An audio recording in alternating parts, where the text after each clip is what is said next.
Hello दोस्तों, मेरा नाम है सचिन नेगी। आज मैं आपको कक्षा 10 का एक्सरसाइज 6.3 का क्वेश्चन नंबर 5वां कराऊंगा। दोस्तों, जो ये वाला क्वेश्चन है वह बहुत ज्यादा आसान है। अगर आपने इसका चित्र समझ लिया, अगर आपको चित्र बनाना आ गया, तो आप इन प्रकार के क्वेश्चनों को आसानी से कर सकते हो। तो दोस्तों, वीडियो को थोड़ा सा भी स्किप ना करें। दोस्तों, हमारा 5वां क्वेश्चन हमसे कहता है त्रिभुज पी क्यू आर की भुजाएं पी आर और क्यू आर पर क्रमशः बिंदु एस तथा टी इस प्रकार है कि कोण P बराबर है कोण आर टी एस के। दर्शाइए कि, यानी हमने सिद्ध करना है कि त्रिभुज आर पी क्यू और त्रिभुज आर टी एस जो है वह समरूप है। जो ये चिन्ह होता है दोस्तों वह समरूप का होता है। अब दोस्तों, हमें क्वेश्चन में दिया है कि हमारे पास एक त्रिभुज है, यानी हमारे पास दोस्तों एक त्रिभुज है। और हमारे पास कौन सा त्रिभुज है? तो हमारे पास पी क्यू आर वाला एक त्रिभुज है। तो हम इसका नामकरण भी कर लेते हैं पी क्यू आर। और हमें दोस्तों दिया है कि जो पी आर तथा क्यू आर पर, यानी जो पी आर और क्यू आर वाली भुजाएं हैं उन भुजाओं पर क्रमशः बिंदु एस तथा टी इस प्रकार है।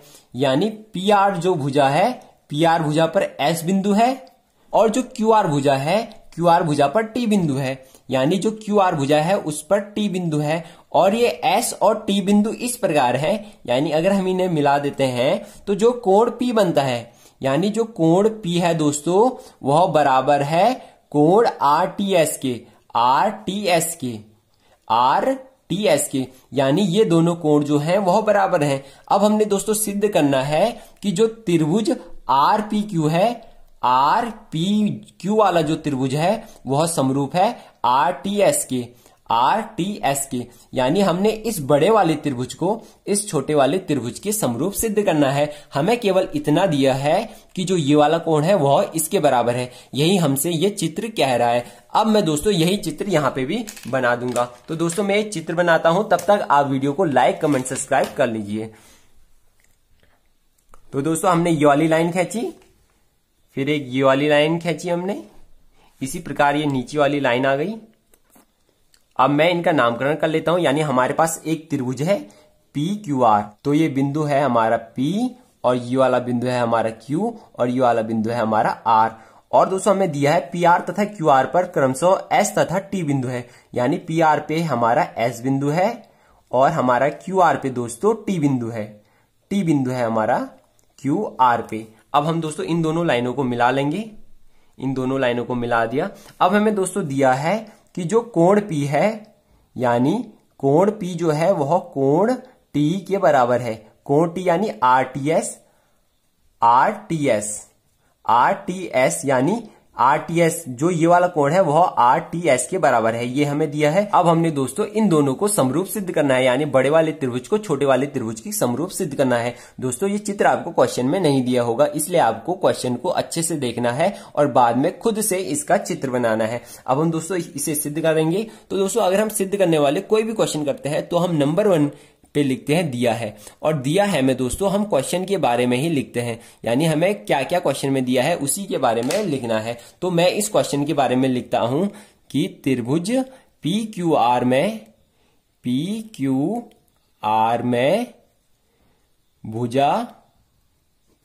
भुजा पी आर, यानी भुजा पी आर तथा क्यू आर पर क्रमशः एस तथा टी बिंदु है। यानी दोस्तों, हमने जो है वह क्वेश्चन को ही यहां पे लिखना है, आधा क्वेश्चन। यानी त्रिभुज पी क्यू आर में भुजा पी आर तथा क्यू आर पर क्रमशः एस तथा टी बिंदु है। और जो कोण दोस्तों P है, यानी ये इस प्रकार ये बिंदु है जिसे कोण P जो है वह आर टी एस के बराबर है। अब हमारी दोस्तों जो दूसरी लाइन में आता है, यानी दूसरी हेडिंग जो आती है दोस्तों, वो आता है सिद्ध करना है। यानी हमने क्या सिद्ध करना है वो हम यहाँ पे लिखते हैं दूसरी लाइन में। अब हम दोस्तों सिद्ध करने हैं, हमने इन दोनों को समरूप सिद्ध करना है। तो मैं लिखता हूं त्रिभुज आर पी क्यू को हमने समरूप सिद्ध करना है। त्रिभुज RTS के, यानी हमने इन दोनों को समरूप सिद्ध करना है। अब हमारी दोस्तों तीसरी हेडिंग वैसे रचना की आती है, पर हमें इन दोनों को सिद्ध करने के लिए रचना की कोई जरूरत नहीं है, तो हम सीधा प्रमाण में लिखेंगे, यानी प्रमाण को देखेंगे। तो दोस्तों प्रमाण में मैं लिखूंगा कि त्रिभुज, हमने इन दोनों को समरूप करना है, तो मैं लिखता हूं RPQ तथा त्रिभुज RTS में, यानी आपने केवल इन दोनों त्रिभुजों को ही देखना है। अगर दोस्तों आप RPQ वाले त्रिभुज को देखोगे तो हमारा जो कोण P है दोस्तों, यानी RPQ वाले त्रिभुज को देखोगे तो हमारा जो कोण P है वह बराबर है कोण RTS के। RTS के ये हमें दोस्तों दिया है, हम यहां पे लिख लेंगे दिया है, यानी हमें क्वेश्चन में ही दिया है कि ये दोनों बराबर है, तो हमने यहाँ पे लिखा है। अब दोस्तों जो R वाला सिरा है वह दोनों में उभयनिष्ठ है, यानी जो ये वाला एंगल है दोस्तों वह दोनों के लिए है, तो मैं यहाँ पे लिखूंगा कोण R जो है दोस्तों वह उभयनिष्ठ है, उभयनिष्ठ, यानी जो कोण R है वह दोनों में ही है। अब मैं दोस्तों आपको अच्छे से समझाने के लिए इन दोनों का एक अलग से चित्र बना लेता हूं यहाँ पे। तो मैं पहले बड़े वाले त्रिभुज का चित्र बनाता हूं। तो हमारा बड़ा वाला त्रिभुज दोस्तों इस प्रकार का है। अब मैं इनका नामकरण भी कर लेता हूं, ये है P, ये है Q, ये है R। अब मैं छोटा वाला चित्र बनाता हूं, तो छोटा वाला चित्र हमारा दोस्तों इस प्रकार का है, ये है हमारा R, ये है हमारा T और ये है हमारा दोस्तों S।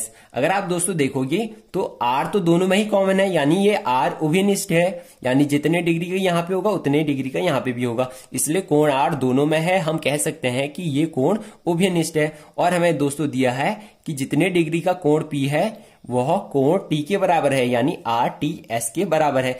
इसलिए दोस्तों ये दोनों त्रिभुज समरूप होंगे, क्योंकि हम दोस्तों यहाँ पे एंगल समरूपता का यूज करेंगे। अब दोस्तों हम एंगल समरूपता का यूज करेंगे, एंगल समरूपता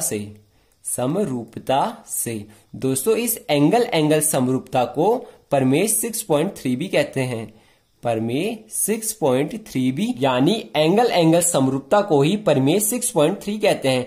दोस्तों ये एंगल समरूपता या प्रमेय 6.3 हमसे कहता है कि यदि दो त्रिभुजों में उनके दो कोण आपस में बराबर हो, यानी ये वाला कोण इसके बराबर है और ये वाला कोण इसके बराबर है, यानी हमारे पास दो त्रिभुज हैं, उन दोनों त्रिभुजों में दो कोण आपस में बराबर हैं, इसलिए हम कह सकते हैं कि वो दोनों त्रिभुज जो हैं वह समरूप है। इसलिए दोस्तों हमारा प्रमेय 6.3 से आ चुका है कि त्रिभुज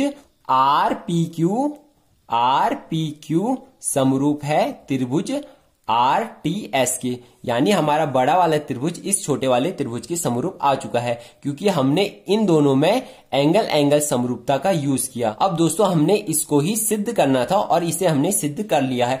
अब दोस्तों एक अंदर की बात यह है कि जो एंगल समरूपता है उसे एंगल समरूपता भी कहते हैं, एंगल समरूपता भी कहते हैं। दोस्तों कहीं कहीं पे ये एंगल समरूपता होता है और कहीं कहीं पे एंगल समरूपता लिखा होता है। दोस्तों आखिर में इसके दो नाम क्यों है? अब दोस्तों मैं आपको बता दूं, ये वाला कोण इसके बराबर है और ये वाला कोण इसके बराबर है, इसलिए दोस्तों जो S वाला कोण होगा वह ऑटोमेटिकली ही इसके बराबर हो जाएगा, यानी जो S वाला कोण है वह ऑटोमेटिकली ही इसके बराबर हो जाएगा। इसलिए हम इसे एंगल समरूपता भी कह सकते हैं या हम एंगल समरूपता भी कह सकते हैं। इससे शॉर्ट में एंगल समरूपता कहते हैं, जबकि इसके तीनों कोण आपस में बराबर होते हैं। अगर दोस्तों किसी त्रिभुज के दो कोण आपस में बराबर हैं तो ऑटोमेटिकली ही तीसरा कोण भी बराबर हो जाएगा, इसलिए इसे शॉर्ट में एंगल समरूपता कहते हैं, क्योंकि इसका तीसरा कोण भी बराबर होता है, यानी ये वाला कोण इसके बराबर होगा, इसलिए इसे एंगल समरूपता भी कहते हैं। दोस्तों आप इसे आसानी से चेक कर सकते हो, यानी आपने एक लाइन खींची और एक बड़ी वाली लाइन खींची,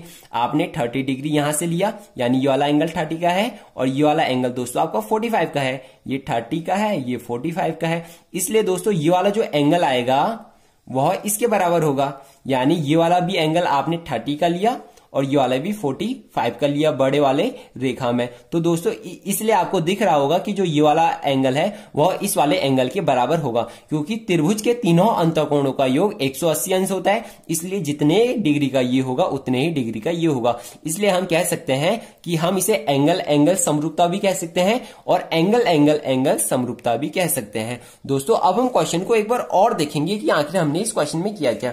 दोस्तों हमें एक त्रिभुज दिया था और हमें दिया था कि जो जो पी आर भुजा है उस पर एस बिंदु है और क्यू आर भुजा पर टी बिंदु है, और हमें दिया था कि जो एंगल पी है वह बराबर है एंगल आर टी एस की। अब दोस्तों जो आर वाला एंगल है वह इस बड़े वाले त्रिभुज में भी है, इस छोटे वाले त्रिभुज में भी है, इसलिए आर वाला एंगल उभयनिष्ठ है। और जो एंगल पी है दोस्तों वह एंगल आर टी एस के बराबर है, इसलिए दोस्तों एंगल एंगल समरूपता से, यानी जिसे हम प्रमेय 6.3 भी कहते हैं, उसके अनुसार यदि दो त्रिभुजों में दो कोण आपस में बराबर हो, इसलिए दोस्तों वो दोनों त्रिभुज जो है वह समरूप होते हैं। इसको यह हमने सिद्ध करना था। दोस्तों आपको यह वीडियो कैसी लगी कमेंट बॉक्स में जरूर बताएं, हमें आपका कमेंट का इंतजार होगा। और ऐसे ही और वीडियो पाने के लिए प्लीज चैनल को लाइक और सब्सक्राइब जरूर कर दें। Thank you, have a nice day.